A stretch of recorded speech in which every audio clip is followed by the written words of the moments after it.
everybody, Mrs. McClelland here for our fifth and final session for first level literacy this week, following our theme of patterns, particularly patterns in poetry and rhyming patterns. So I've got a final revolting rhyme for the week, just to keep you amused and get us going and thinking about rhyme. So far we've had Little Red Riding Hood, who wasn't as nice as we thought. We've had Cinderella, who was actually very nice, but the prince wasn't very nice. Today, we've got Goldilocks and the Three Bears, another familiar story, but with a different twist. This famous wicked little tale should never have been put on sale. It is a mystery to me why loving parents cannot see that this is actually a book about a brazen little crook. Had I the chance, I wouldn't fail to clap young Goldilocks in jail. Now just imagine how you'd feel if you had cooked a lovely meal. Delicious porridge, steaming hot, fresh coffee in the coffee pot, with maybe toast and marmalade, the table beautifully laid. One place for you and one for Dad, another for your little lad. Then Dad cries, "Golly gosh, gee whiz, oh cripes, how hot this porridge is. Let's take a walk along the street until it's cool enough to eat." He adds, "An early morning stroll is good for people on the whole. It makes your appetite improve. It also helps your bowels to move. No proper wife would dare to question such a sensible suggestion. Above all, not at breakfast time, when men are seldom at their prime. No sooner are you down the road than Goldilocks, that little toad, that nosy, thieving little louse, comes sneaking in your empty house." She looks around, she quickly notes 3 bowls brimful of porridge oats, and while still standing on her feet, she grabs a spoon and starts to eat. I say again, how would you feel if you had made this lovely meal and some delinquent little tot broke in and gobbled up the lot? But wait, that's not the worst of it.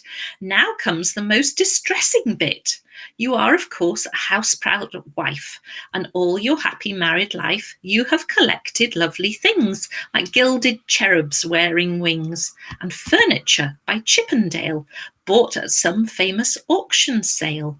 But your most special valued treasure, the piece that gives you endless pleasure, is one small children's dining chair, Elizabethan, very rare. It is, in fact, your joy and pride, passed down to you on Grandma's side. But Goldilocks, like many freaks, does not appreciate antiques. She doesn't care, she doesn't mind, and now she plonks her fat behind upon this dainty precious chair, and crunch! It breaks beyond repair. A nice girl would at once exclaim, "Oh dear, oh heavens, what a shame!" Not Goldie. She begins to swear. She bellows, "What a lousy chair!" and uses one disgusting word that luckily you've never heard. I dare not write it, even hint it. Nobody would ever print it. You'd think by now this little skunk would have the sense to do a bunk, but no, I very much regret she hadn't nearly finished yet. Deciding she would like a rest, she says, "Let's see which bed is best." Upstairs she goes and tries all 3. Here comes the next catastrophe. Most educated people choose to rid themselves of socks and shoes before they clamber into bed. But Goldie didn't give a shred. Her filthy shoes were thick with grime and mud and mush and slush and slime. Worse still, upon the heel of one was something that a dog had done. I say once more, what would you think if all this horrid dirt and stink was smeared upon your eiderdown by this revolting little clown? The famous story has no clues to show the girl removed her shoes. Oh, what a tale of crime on crime. Let's check it for the second time. Crime 1, the prosecution's case. She breaks and enters someone's place. Crime 2, the prosecutor notes, she steals a bowl of porridge oats. Crime 3, she breaks a precious chair belonging to the baby bear. Crime 4. She smears each spotless sheet with filthy messes from her feet.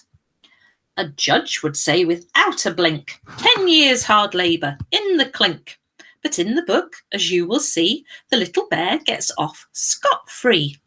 The little beast gets off scot-free, while tiny children near and far shout, "Goody good, hooray, hurrah!"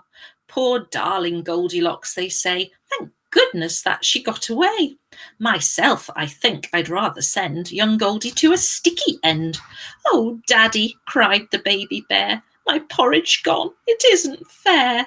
"Then go upstairs," the big bear said, "your porridge is upon the bed. But as it's inside, mademoiselle, you'll have to eat her up as well." There we go. So Goldilocks wasn't very nice either. Goodness gracious me. Roald Dahl has a low opinion of the ladies in the stories that we are used to having a good opinion of. So, as I said today, we've been doing some rhyming patterns, and that revolting rhyme had a rhyme on every line, went in pairs. You're going to be writing a different sort of rhyme today. I'm going to introduce a nice rhyming poem that can give us some ideas of what we're going to be doing. So I'll present that to you now. So here we are on our 5th session of Patterns in Poems. I'm going to read a poem to you which is called Smile by Spike Milligan. He writes really funny poems. I think if he and Michael Rosen knew each other, then they would have been good friends. Smiling is infectious. You catch it like the flu. When someone smiled at me today, I started smiling too. I passed around the corner and someone saw my grin. When he smiled, I realised I'd passed it on to him. I thought about that smile, then I realised its worth. A single smile, just like mine, could travel round the earth. So if you feel a smile begin, don't leave it undetected. Let's start an epidemic quick and get the world infected. Smiling is just one of the things that we do when we're feeling happy. So your first task today is to think of good things that you do when you're feeling good. So you can stop the video and you can jot down some ideas. I'm going to do that too, and then we'll share and see if we've got anything the same. I'm just going to put a few examples down. I want you to think of as many as you possibly could. So what do you do when you're feeling good? I'll show you my examples. Do you grin, giggle, jump, dance, cheer, whoop? That's just a few. So stop the video now and you jot down some ideas of what you do when you're feeling happy. How did you get on? Hopefully you've got lots and lots of ideas. So your task today is to write a rhyming poem which is going to be called Happy. This is how your poem is going to begin. It's going to begin with the first line, when I'm happy. When we write a poem, each sentence that we write, we start on a new line and we start it with a capital letter. So that's important. So the first line is when I'm happy. And then it's got 3 little dots. They've got a fancy name. They're called ellipses. But sometimes people think of them as duh, duh, duh, what's going to happen next? Because that's what they're doing. They're introducing what's happening next. So my examples, I've put, I dance in my pants. Now that's not quite a rhyme, but it's a pretty good rhyme. And remember, you can use the Rhyme Zone online help, which is going to be, the link is going to be underneath this video so that you can use that. So think of those words that you've thought of what you do when you're happy, and you can find a rhyme to go with each of them so that then you can include them in the line of your poem. So your happy poem is going to have lots and lots of rhymes and lots of things that you do when you're feeling happy. I would really like to see how you get on with this, and you could share them. You could draw a smiley face to go with it, or you could draw a picture of what you like doing when you're happy. But just have a go having fun with rhyme, and remember that rhyming dictionary can really, really help. If you run out of ideas of what you do when you're happy, maybe you could ask some people at home as well. So that's your task for today. You're writing a rhyming poem called Happy. What do you do when you're happy? They can be really, really silly things. It doesn't matter. You're just playing with rhyme. So this has been the last of our sessions this week on patterns in poems, patterns in literacy, and I hope you've enjoyed it, and I really look forward to seeing what you come up with, what great poems we've got out there. So this is Mrs. McClelland saying goodbye. Thank you.